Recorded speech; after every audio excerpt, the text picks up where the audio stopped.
नमस्कार दोस्तों, आप सभी का स्वागत है हमारे पॉडकास्ट में, जहां हम आपको लेकर चलते हैं अजीबोगरीब और डरावनी कहानियों की दुनिया में। मैं हूं मिस्टर अनुराग और आज हम आपको सुनाने जा रहे हैं एक ऐसी कहानी जो आपको हैरान कर देगी। अगर आप रहस्यमयी और भूतिया कहानियों के शौकीन हैं, तो आप सही जगह पर हैं।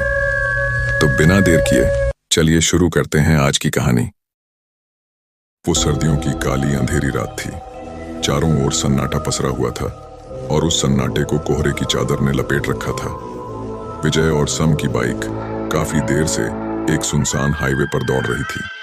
विजय बाइक चला रहा था और सम पीछे बैठा बार बार अपने मोबाइल को देख रहा था, जिसमें नेटवर्क का नामो निशान नहीं था। विजय और सम दोनों बिजनेस पार्टनर थे और वे अपने बिजनेस के किसी जरूरी काम के लिए हिमाचल के छोटे से गांव धूलिया आए थे। उनका काम दोपहर में ही खत्म हो गया था। शाम के वक्त वे धूलिया में अपने जानने वाले की बाइक लेकर घूमने निकल गए थे, लेकिन वापसी में रास्ता भटक गए। विजय को बाइक चलाते हुए काफी देर हो चुकी थी।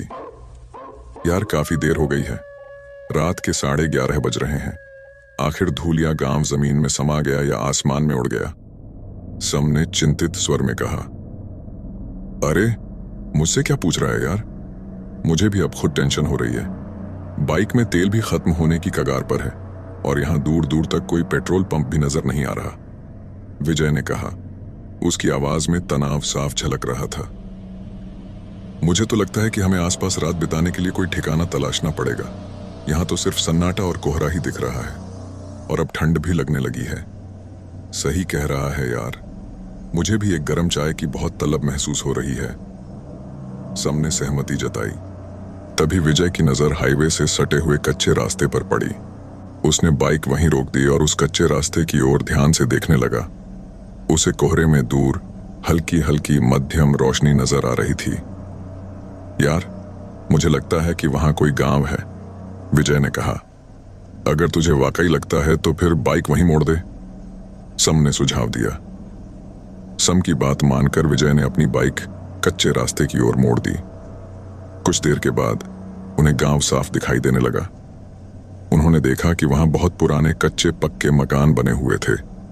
गांव में रात के समय भी अच्छी खासी चहल पहल नजर आ रही थी। विजय ने बाइक की रफ्तार धीमी की और आसपास नजर दौड़ाने लगा। तभी उनकी नजर एक सुंदर लड़की पर पड़ी, जो हाथ में मटकी लिए उनकी ओर ही आ रही थी। कुछ ही देर में वो लड़की उनके पास आकर खड़ी हो गई और एक अजीब और रहस्यमयी मुस्कान लिए हुए बोली, आप लोग तो शहर के मालूम पड़ते हैं साहिब। हाँ, आपने सही पहचाना। हमें धूलिया गांव जाना था, पर लगता है रास्ता भटक गए हैं, विजय ने उत्तर दिया। इस समय तो आप धूलिया गांव नहीं जा सकते, क्योंकि कोहरा बहुत ज्यादा है और रास्ते में अधिकतर हादसे इसी कोहरे में ही होते हैं बाबूजी, लड़की ने एक रहस्यमयी मुस्कान के साथ चेतावनी दी। क्या हमें यहां रात गुजारने के लिए कोई होटल या गेस्ट हाउस मिल सकता है? विजय ने पूछा। वो लड़की जोर जोर से हंसने लगी। उसकी हंसी की खनक विजय के दिल में उतर रही थी, जैसे वो उसकी सुंदरता की ओर खींचता चला जा रहा हो। यह गांव है बाबूजी, यहां आपको होटल या गेस्ट हाउस नहीं मिलेगा, बल्कि चाय की चौपाल मिलेगी। आप अपना समय गांव की चौपाल में चाय पीते हुए लोगों के बीच बातचीत करके बिता सकते हैं। मैं आपकी बात का मतलब नहीं समझा, विजय ने थोड़ा असमंजस में पूछा। शहर के लोग होना इसलिए नहीं समझे, गांव के होते तो तुरंत समझ जाते। इतना कहकर उस लड़की ने मुस्कुराते हुए अपने उंगली से सामने की ओर इशारा किया। विजय और सम ने देखा कि ठीक सामने एक घने पेड़ के नीचे एक छोटा सा ढाबा टाइप कुछ बना हुआ था, जहां कुछ मेज कुर्सियां रखी हुई थीं और कुछ लोग वहां बैठे गर्मा गर्म चाय का आनंद ले रहे थे। गर्मा गर्म चाय देखकर विजय को काफी सुकून महसूस हुआ। विजय ने तेजी से अपनी बाइक उस पेड़ के नीचे खड़ी कर दी। विजय और सम को देखकर पेड़ के नीचे बैठे हुए लोग बड़ी गौर से उन्हें देखने लगे। उनमें से एक व्यक्ति, जो दिखने में काफी बूढ़ा नजर आ रहा था, ने उन्हें चाय पेश की। विजय उस बूढ़े व्यक्ति से बातचीत करते हुए चाय की चुस्कियां लेने लगा। कुछ ही देर में विजय को उल्टियां होने लगीं। यह देख सम के होश उड़ गए। सम चीखते हुए उन सभी की ओर देखकर बोला, तुमने चाय में आखिर क्या मिलाया था? लेकिन सम की बात पर वहां बैठे सभी लोग अजीब अंदाज में जोर जोर से हंसने लगे। अगले ही पल उनके चेहरे देखते ही देखते बेहद भयावह होने लगे। सम ने दौड़ते हुए विजय को उठाने की कोशिश की, मगर उसने देखा कि विजय का शरीर पूरी तरह ठंडा हो चुका था। सम का दिल जोर जोर से धड़कने लगा। अचानक विजय ने अपनी आंखें खोल लीं। विजय की आंखें देखकर सम के डर से रोंगटे खड़े हो गए। विजय की आंखें बिल्कुल सफेद हो चुकी थीं और देखते ही देखते विजय की शक्ल भी उन्हीं भयानक गांव वालों की तरह बदलने लगी। सम बड़ी फुर्ती से 4 कदम पीछे हट गया। कुछ ही देर में विजय भयानक अंदाज में हंसते हुए बोला, यहां की चाय बहुत ही स्वादिष्ट है सम, तुझे मैं एक बार यहां की चाय का जायका जरूर लेना चाहूंगा। इतना कहकर विजय धीरे धीरे उन्हीं भयानक लोगों के साथ जाकर खड़ा हो गया। यहां भूतों की चाय मिलती है जो हर किसी को पीनी नसीब नहीं होती। तुम्हें यहां की चाय पीनी ही पड़ेगी, विजय ने आगे कहा।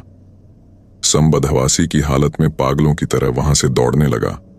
उन भयानक लोगों की हंसने की आवाजें सम के कानों में टकरा रही थीं, मगर सम ने अपने कदम नहीं रोके। वह जितनी ताकत से भाग सकता था भाग रहा था। काफी देर के बाद उसे धूलिया गांव नजर आने लगा। सम धूलिया गांव पहुंचकर बेहोश हो गया। अगली सुबह सम की आंख खुली तो उसने खुद को बहुत से लोगों से घिरा हुआ पाया। कंप आते हुए सम रात की दिल दहला देने वाली घटना उन सब लोगों को बताने लगा। उस भीड़ में से एक बूढ़ी औरत बाहर निकलकर खड़ी हो गई। तो इसका मतलब तुम उस भूतों के गांव में चले गए थे? वह बोली। भूतों का गांव? मैं कुछ समझा नहीं, सम ने कांपते हुए कहा। हमने अपने बाप दादाओं के मुंह से सुना था कि वर्षों पहले धूलिया गांव से कुछ दूर एक लुटेरों का गांव था। रात में जो भी मुसाफिर वहां भटक जाता था वे उसे चाय में झड़ देकर मार डालते थे। एक दिन उस गांव में भयानक महामारी फैल गई और वे सभी दर्दनाक अवस्था में मारे गए, मगर वे मरकर भी कभी नहीं मरे। आज भी रात में कोई मुसाफिर भटकते हुए जब उस गांव में पहुंच जाता है तो वह कभी वापस नहीं लौटता। तुम्हारा दोस्त भी अब कभी वापस नहीं लौटेगा, बूढ़ी औरत ने समझाया। सम को उस औरत की बात पर विश्वास नहीं हुआ। वह धूलिया गांव के कुछ लोगों को लेकर जब उस गांव में पहुंचा तो उसने पाया कि उस बूढ़ी औरत की बात बिल्कुल सही थी। वहां पर सिर्फ खंडहरों के अलावा कुछ भी नजर नहीं आया। सम नम आंखों से अकेला अपने शहर वापस आ गया। अगर आपको हमारी ये कहानी पसंद आए तो हमारे चैनल को लाइक और सब्सक्राइब जरूर करें। इससे हमें मोटिवेशन मिलेगा और हम आपके लिए और भी डरावनी और रोमांचक कहानियां लाते रहेंगे। धन्यवाद।